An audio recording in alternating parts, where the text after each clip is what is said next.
आज का बाइबल का वचन उत्पत्ति का ग्रंथ अध्याय 2 वचन 7 से 9 और अध्याय 3 वचन 1 से 7। और आज का दूसरा वचन संत पौलुस का रोमियो के नाम पत्र अध्याय 5 वचन 12 और 17 से 19। और आज का सुसमाचार सन्मति के अनुसार अध्याय 4 वचन 1 से 10। उत्पत्ति का ग्रंथ अध्याय 2 वचन 7 से 9 और अध्याय 3 वचन 1 से 7। प्रभु ने धरती की मिट्टी से मनुष्य को गढ़ा और उसके नथनों में प्राण वायु फूंक दी। इस प्रकार मनुष्य एक सजीव सत्व बन गया। इसके बाद ईश्वर ने पूर्व की ओर अदन में एक वाटिका लगाई और उसमें अपने द्वारा गढ़े मनुष्य को रखा। प्रभु ईश्वर ने धरती से सब प्रकार के वृक्ष उगाए जो देखने में सुंदर थे और जिनके फल स्वादिष्ट थे। वाटिका के बीचों बीच जीवन वृक्ष तथा वृक्ष था और भले बुरे के ज्ञान का वृक्ष भी। ईश्वर ने जिन जंगली जीव जंतुओं को बनाया था उनमें सांप सबसे धूर्त था।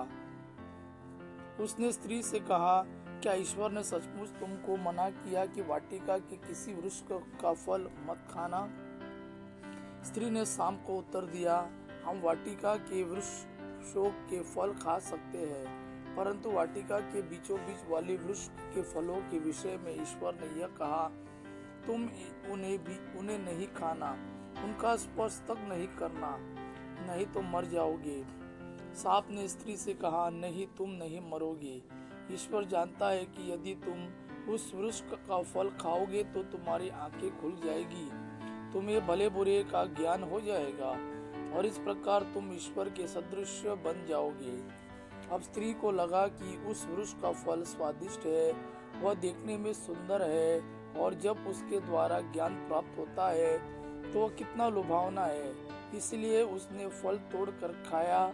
उसने पास खड़े अपने पति को भी उसमें से दिया और उसने भी खा लिया। तब दोनों की आंखें खुल गई और उन्हें पता चला कि वे नंगे हैं। इसलिए उन्होंने अंजीर के पत्ते जोड़ कर अपने लिए लंगोट बना लिए। आज का दूसरा वचन संत पौलुस का रोमियो के नाम पत्र अध्याय 5 वचन 12 और 17 से 19। एक ही मनुष्य द्वारा संसार में पाप का प्रवेश हुआ और पाप द्वारा मृत्यु का। इस प्रकार मृत्यु सब मनुष्यों में फैल गई क्योंकि सब पापी है।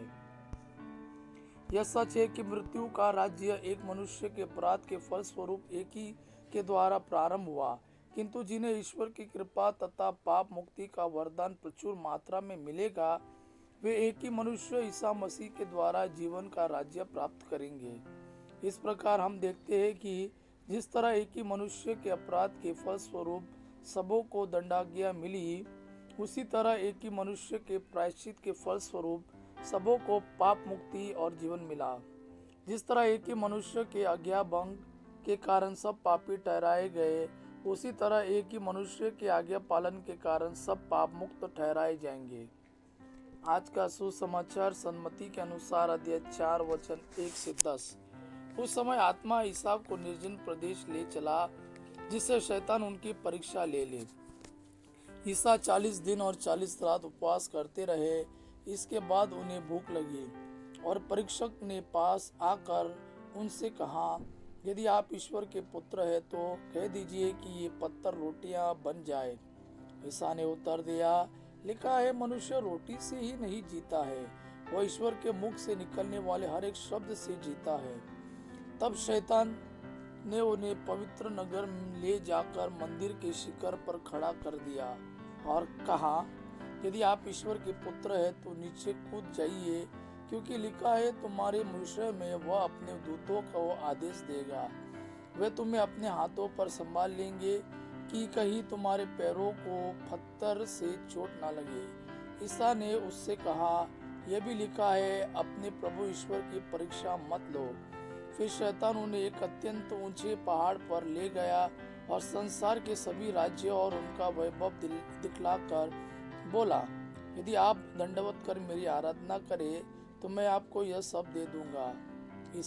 ईसा ने उन्हें उत्तर दिया, हट जा शैतान, लिखा है, अपने प्रभु ईश्वर की आराधना करो और केवल उसी की सेवा करो। यह प्रभु का वाणी है। प्रभु को धन्यवाद। आबा पिता की महिमा और पुत्र यीशु का प्रेम आप पर सदा सर्वदा बना रहे। आमेन।